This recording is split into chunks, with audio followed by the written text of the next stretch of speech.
Boa noite a todos.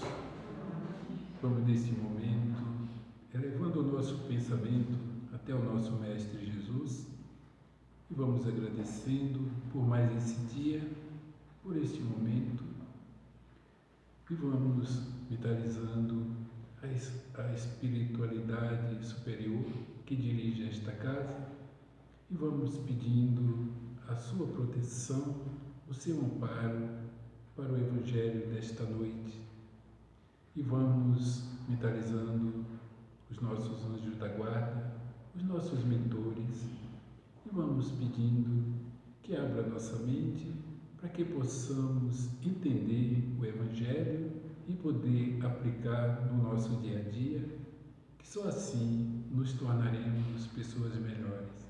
Que assim seja, graças a Deus.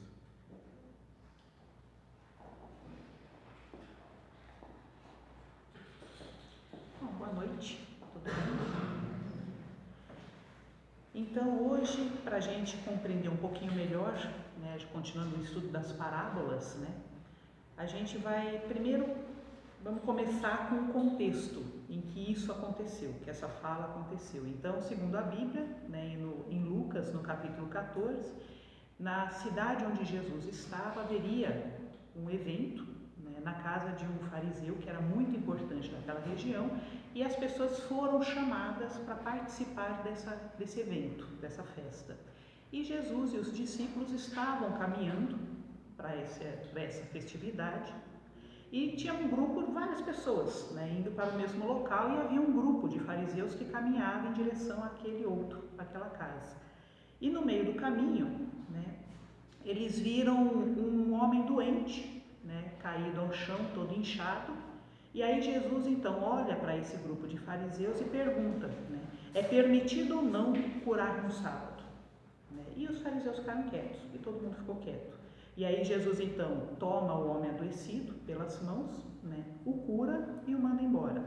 E aí ele olha para esse grupo que ficou só observando e pergunta, se um de vocês tiver um filho ou um boi e este cair num poço no dia de sábado, não iriam tirá-lo imediatamente? E segue em frente, e fica todo mundo em silêncio e chegam. É nessa festa, neste local, né, que quando Jesus ele observa a forma que as pessoas estavam escolhendo os lugares à mesa, que ele conta aquela parábola, né, que que ele fala, né, para as pessoas quando forem a uma festa, a uma festividade, não escolher os primeiros lugares para não passar o constrangimento de serem retirados porque alguém mais importante sentaria ali. Então ele fala, né, se coloque sempre na última posição, que é mais honroso você ser chamado para ocupar um lugar do que pedir para que você saia do local, né? E aí quando ele conta essa parábola, um dos integrantes vira e fala, né, feliz aquele que comer no banquete do reino de Deus. E aí é nessa hora que Jesus ele conta essa parábola, que é do estudo de hoje, que é chamada da grande ceia. E a parábola fala o seguinte, que um certo homem fez uma grande ceia e convidou a muitos.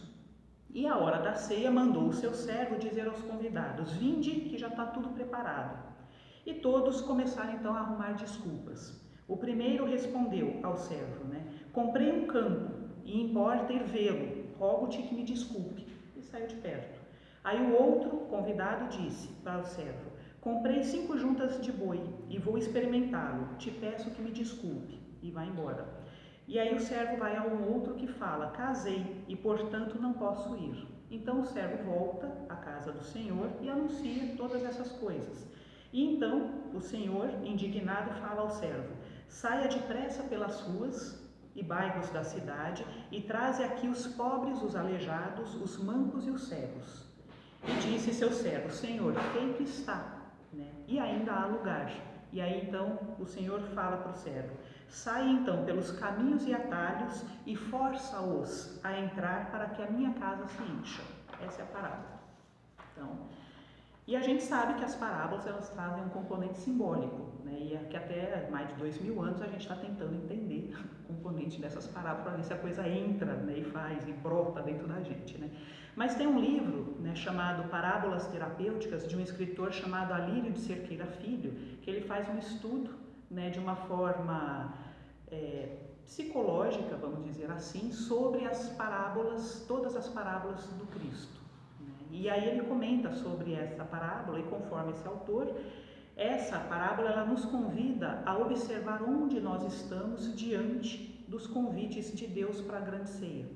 Essa é a grande proposta, né? Então, onde a gente está? Estamos sendo chamados constantemente para uma grande ceia, e como que a gente se porta? Onde a gente se porta?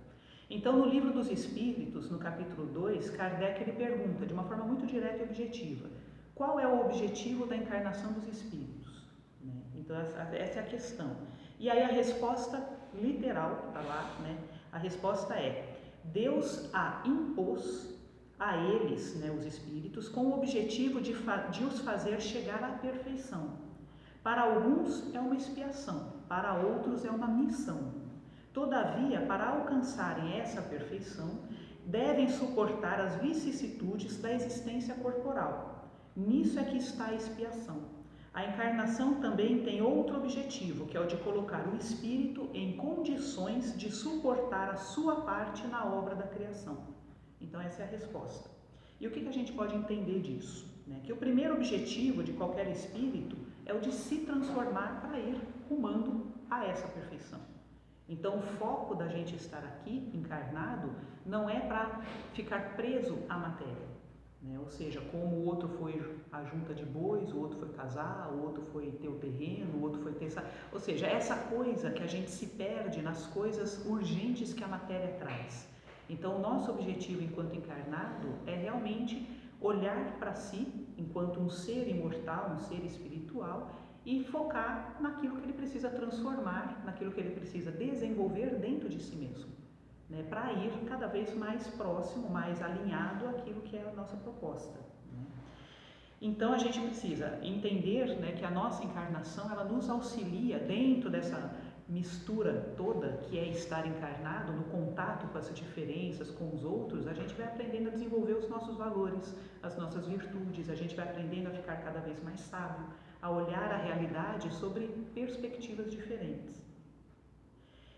Então, quando chegamos nesse ponto evolutivo, de ser mais perfeito, de ser mais evoluído, a gente não vai mais teorizar sobre as virtudes e sobre os valores, por exemplo. Então, uma coisa é a gente conversar, pensar, refletir sobre a fraternidade. Outra coisa é ser fraterno, é exercer a fraternidade no dia a dia. Então, uma coisa é estar pensando, avaliando sobre a justiça, sobre a bondade, sobre a honestidade. Outra coisa é viver dentro desses preceitos, que um dia a gente vai estar dentro desses preceitos. Então, o convite dessa parábola é a gente olhar sempre essa questão da imortalidade. Então, encarnamos várias e várias vezes com esse intuito de aprimoramento. Isso faz parte da nossa constituição, da nossa formação, a necessidade de melhorar. Tanto que a gente observa, às vezes, até crianças pequenas querendo fazer o melhor desenho, a melhor brincadeira, ou seja, um desejo de superar os próprios obstáculos, de tentar de novo, até conseguir. Isso é uma amostra que a gente tem dentro da gente de querer se desenvolver. Então não tem como tirar essa condição da gente, porque isso é regido pela lei de progresso, que força o nosso crescimento, a nossa transformação. Então a lei de progresso ela nos força a sair sempre dessa questão da zona de conforto. E a encarnação então, como está dizendo na resposta dos espíritos, ela é uma imposição ao espírito. Então ele pode até levar um tempo para decidir quando vir, querer vir rápido ou não vir rápido, enfim, aí são outras questões internas do espírito, mas todo espírito o encarna várias vezes, porque realmente aqui é o grande momento da prova, onde a gente vai colocar em prova, em xeque, tudo aquilo que a gente carrega na teoria, para ver se realmente a gente passou a vivenciar, a viver isso tudo. Então, a parábola da grande ceia, ela fala sobre isso. Então, o Senhor que aparece como sendo o anfitrião da ceia, ou seja, o dono do espaço na parábola, seria Deus. Então, Deus, ele fazendo essa construção e criando esse convite a toda a humanidade, a toda a criação, para que venha para a partilha, para que eles venham para a união. E aí, um detalhe que o autor do livro ele fala, para a gente pensar, é que esse servo, quem seria esse servo enviado por Deus? para convidar as pessoas. E aí então ele sugere uma possibilidade desse cego ser o sentimento de amor. O amor que primeiro convida de uma maneira sem pressão, é só um convite, não é só um chamado. Então é até bonito pensar que o primeiro convite que a gente recebe para a nossa lei de progresso, para o nosso crescimento, sempre vem de algo misericordioso, bondoso, do amor, de algo que é manso, de algo que é pacífico. Então o primeiro movimento que chega até a gente, o primeiro grande convite, é de uma forma pacífica, de uma forma amorosa. Então, porque o sentimento de amor, ele nos dá essa sensação de escolha. Então eu posso optar ou não, a ceder, a fazer ou não. E normalmente o que a gente faz? Devido a essa tendência nossa antiga, e um pouquinho viciada de se levar pela resistência e pela rebeldia, a gente diz não a esse convite. Então quando ele vem só oferecendo a possibilidade de ser útil, a gente fala, não, agora não, que eu tenho outras coisas para fazer. Agora eu tenho a casa para cuidar, eu tenho o trabalho para pensar, eu tenho os filhos para fazer, eu tenho isso, tenho aquilo, e a gente vai deixando de lado. E por que é interessante observar esse contexto? Fazendo um paralelo, quando Jesus estava caminhando, conforme Lucas, indo em direção a esse local, ele vê uma pessoa precisando de ajuda. E não importa que era sábado. Então, assim, nessa hora, ele está dando esse exemplo, de que o tempo todo ao nosso redor a gente recebe vários convites de várias vezes, oportunidades de ser útil.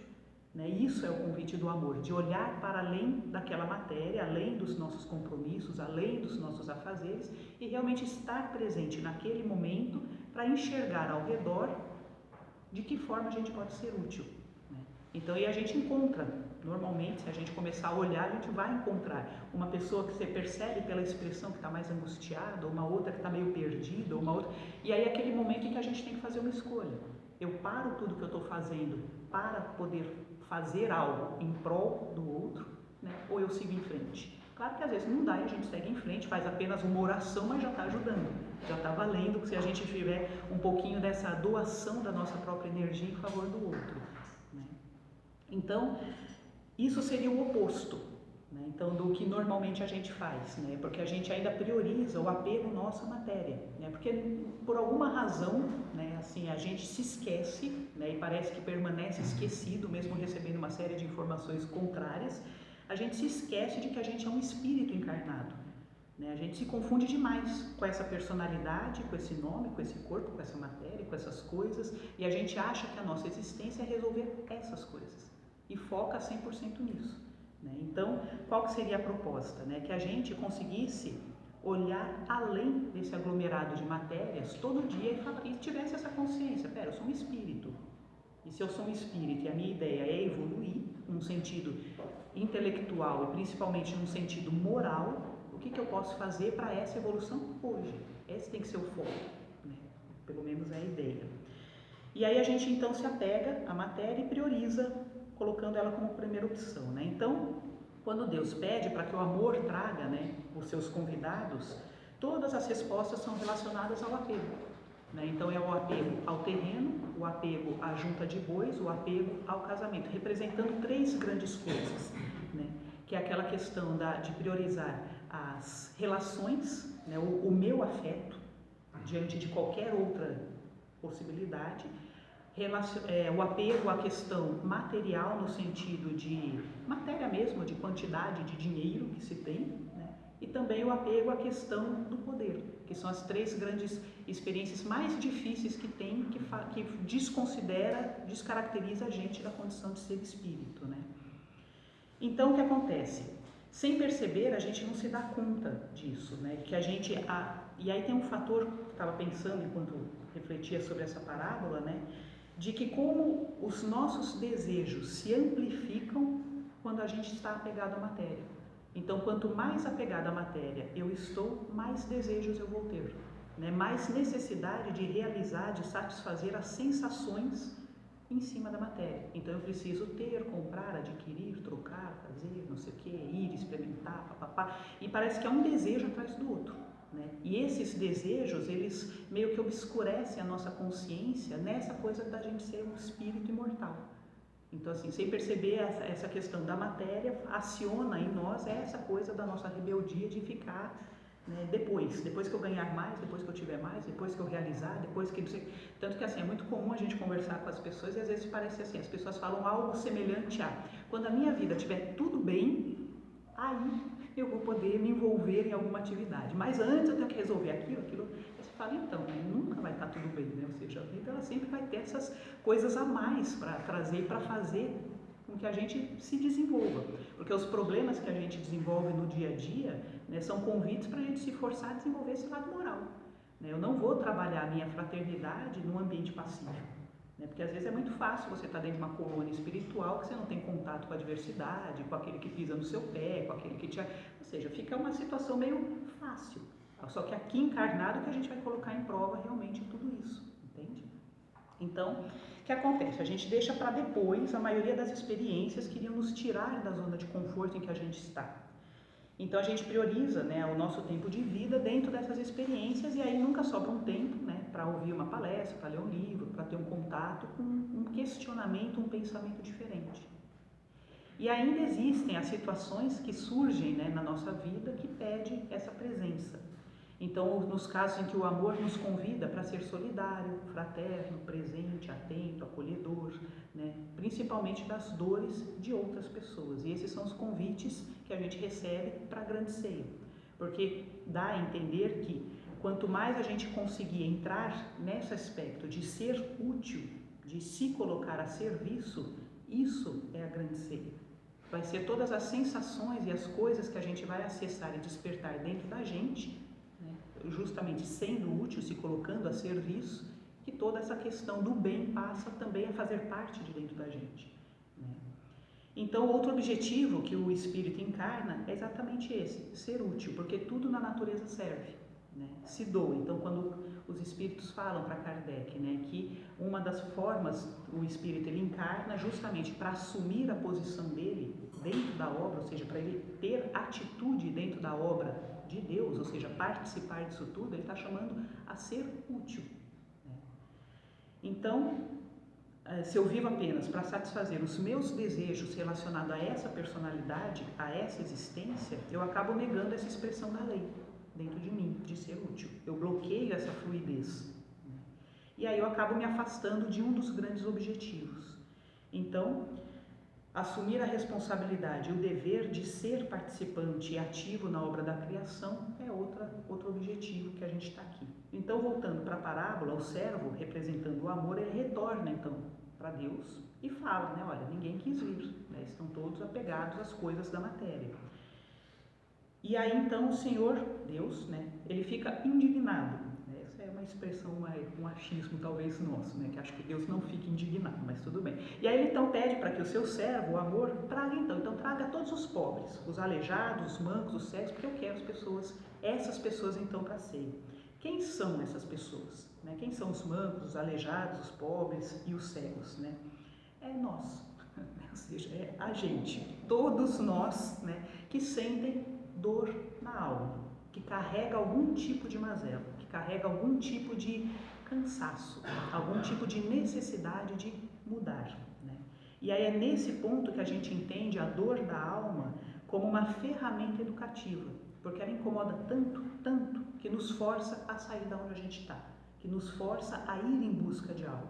Então chega aquele ponto do tipo assim, às vezes conversando com as pessoas eu ouço bastante coisas do tipo, eu não aguento mais sentir mágoa, eu não aguento mais sentir raiva, eu não aguento mais sentir essa angústia, entende? Ou seja, quando chega nesse ponto dessa dor, a pessoa começa a se movimentar, ela começa realmente a buscar novamente algo. Então ela força o espírito a se abrir para o novo, a enxergar a perspectiva, uma perspectiva diferente. Então, esse tipo de dor cansa. E aí eu lembrei de uma palestra do De Luca, que ele fala, ele questiona, ele brinca com as pessoas, ele fala, você quer ter razão ou você quer ser feliz? Porque as duas coisas elas não andam sempre juntas. Então, às vezes, na razão você se arma e tem todos os motivos para justificar o porquê da tua raiva, o porquê da tua mágoa, o porquê você está triste, porque você... Ou seja, você tem todas as razões. Só que carregar essa razão te traz o quê? De felicidade, de paz? Nada. Então, vai chegar um ponto que o espírito ele vai ter que fazer esse questionamento e se desapegar também dessas coisas dentro de si. E esse tipo de dor, ela é um pouco da consequência do nosso afastamento, da nossa negação e da nossa resistência de se entregar às leis divinas, de se entregar a essa questão da nossa própria consciência de que somos imortais, né? Então, se a gente olhar ao nosso redor, a gente vai ver que a gente nunca viveu num tempo, numa era que tem tanta angústia e ansiedade. Solidão, sensação de estar perdido, sensação de sentir que falta algo sem saber o que, né? Uma falta de propósito de vida. Todas essas coisas é o nosso afastamento da gente mesmo, né? O afastamento desse objetivo do espírito, né? Então, que a gente se afasta desses dois grandes objetivos, que o primeiro seria o se conhecer, para poder saber o que se transformar, onde se transformar. Então, em que ponto eu estou dentro dessas questões de valores morais, das virtudes e tudo mais, ou seja, onde eu estou dentro disso e o que me falta para poder crescer. E o outro, estar presente, presente mesmo, real, estou aqui, para ser útil aonde eu estiver, né? Ou seja, me colocar a serviço. Então, o viver para se autossatisfazer acaba nos adoecendo, né? De uma forma ou de outra, a gente entra nessa posição de propósito de vida. Então, eu me lembro de uma pessoa que ele já estava com seus 60 e poucos anos e ele virou para mim e falou assim: olha, eu tenho uma condição financeira muito boa, eu tenho uma excelente saúde, eu já viajei o mundo, já casei, já descasei, meus filhos são crescidos, eu já fiz tudo, e agora? O que eu faço com o resto da vida? Eu tenho 60 e poucos anos, ou seja, tem tanto assim, o que eu faço? Entende? Um vazio de significado, de propósito mesmo, né? Porque assim, ele usufruiu de tudo que tinha da matéria. E aí? Entende? Ou seja, não é só isso, entende? Então, esse movimento que o amor nos chama através da dor, né? Que seria a segunda vez que ele vai e traz os cegos, os mancos e tudo mais, ele volta e traz, só que daí ele vira para o Senhor, para Deus e fala, então, só que ainda tem espaço, né? Ou seja, porque sempre tem espaço, né? E aí então o Senhor pede para que o servo então percorra todos os caminhos e atalhos para forçar, para que as pessoas entrem na sua morada, para que a sua casa fique cheia. E aí essa parte, para mim, pelo menos, foi a parte mais bonita de toda a parábola, né? Porque assim, não tem escolha para quem é forçado, né? Ou seja, então assim, se você foi forçado, você foi forçado. E aí o que está querendo dizer aqui, né, pelo que dá a entender, né? Que não existe um espírito nesse planeta que não vai se deparar, primeiro, com o servo de Deus, ou seja, com a possibilidade do amor estar rondando para chamá-lo a despertar a consciência, para vivenciar essa vida de uma outra forma, como também a questão de que nenhum espírito vai ficar fora dessa festa. Ninguém. Ou seja, todos nós vamos ser forçados, quer queira ou não, num determinado momento ou não dessa jornada evolutiva, a gente vai ser forçado a olhar de uma maneira diferente a nossa própria existência e a forma que a gente exerce, né, as nossas escolhas nesse palco da vida, né? Então, como crianças espirituais que a gente ainda é, né, a gente acha que tem liberdade para escolher tudo, né? Liberdade para escolher, eu não estou afim, não quero, ok. Por um tempo isso vai ser permitido, mas vai chegar uma hora, né, que Deus realmente ele vai ter um movimento para a gente do tipo, olha, eu não vou te abandonar, não vou te deixar de fora, não vou deixar você permanecer dessa forma porque você me pertence. Entende? Ou seja, eu acho que essa é a parte mais bonita, né? Que não importa o quantos nãos a gente fale, né? A porta vai estar sempre aberta e o nosso lugar nessa ceia vai estar lá reservado, né? A gente que tem que deixar de ser rebelde e aceitar o convite e entrar, né? E não o contrário. Então, Jesus nessa parábola, ele fala que a gente não está solto, que a gente não está liberto, solto dessa relação com Deus, né? Porque mais rebelde que a gente possa ser, né, a vontade de Deus de nos ter por perto, né, presentes, conscientes, ela é fato, né? E não tem como a gente brigar com isso ou negar esse tipo de coisa, né? Porque a casa de Deus ela vai ficar cheia, né? Ela leva um tempo, né? Mas ela vai, o tempo que a gente determina, né? Mas ela vai estar cheia. Só que assim, o lado bom é que Deus não tem pressa, né? Então assim, enxerga essa nossa realidade, né? Esse nosso tempo também de uma forma diferente da nossa, né? Então essa parábola, né? Eu convido vocês a estarem lendo, né? Está em Lucas 14, esse capítulo, né? Ela tem várias parábolas, né? Nessa parte de Lucas 14, mas a da grande ceia ela é um convite a um chamamento mesmo para refletir sobre onde a gente está, né? Nesse convite, como a gente recebe, como a gente se posiciona cada vez que a vida nos chama de uma forma amorosa ou doída, né? Como que a gente responde a isso, tá bom? Então é isso, gente.